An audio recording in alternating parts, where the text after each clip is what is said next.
આજે તો મિત્રો આપણે હે ને ઉઠ્યા ને તો કેટલા વાગી ગયા, ઘડિયાળમાં જોયું તો 12 વાગી ગયા હતા. અને કહાની કે કેવી હે રામ રામ દાયરાને એન્જોય દ્વારકાથી. સ્વાગત છે તમારું બધાનું મારા મસ્ત મજાના નવા વ્લોગની અંદર. ને એસી અને મિત્રો એસી હાલતું હતું ને ઘડિયાળમાં જોયું તો 12 વાગી ગયા હતા. અને આપણે મિત્રો ઉઠ્યા હતા 12 વાગે અને બ્લોગ સ્ટાર્ટ કર્યો હતો 12 વાગે.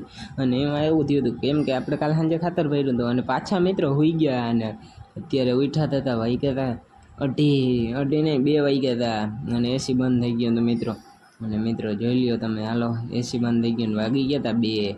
અને હાલો હવે મિત્રો આપણે જવાનું છે વાડીએ ને હાલે છે સનેડો અને સાહ નાખવાનું. 2 ટ્રેક્ટરો ભેગા મૂક્યા આજે તો મિત્રો. અને હાલો ભાઈ નીકળી ગયા હતા વાડી બાજુ ગાડી લઈને. અને ધમા પાકડતા કરતા ટાણ પછી આંકવા માંડ્યા સનેડો અને આવી ગયા હતા. ને જોઈ લ્યો 2 ભાઈઓ ભેગા મૂકી દીધા ભાઈ 2 ટ્રેક્ટરો. અને આંકવા માંડ્યા હતા 2 ટ્રેક્ટરો આજે તો. સનેડોનું વડું ટ્રેક્ટર, વડા ટ્રેક્ટરથી મોટા આગળ સાહ ના કરતા હતા ને વાહેર અપલાતો તો જોઈ લ્યો તમે પણ. આવી રીતના સાહમાં ટાયર રાખી અને મિત્રો પછી ઘડીક વારમાં આવતા રહ્યા આપણે ઘરે. અને આપણે ઉપડી ગયા વાડીએ દૂધ લઈને, ભેહું દોવાઈ ગઈ હતી. હાલો હવે ઘેરે ભાગી જાય. અને મિત્રો પછી જો ટણ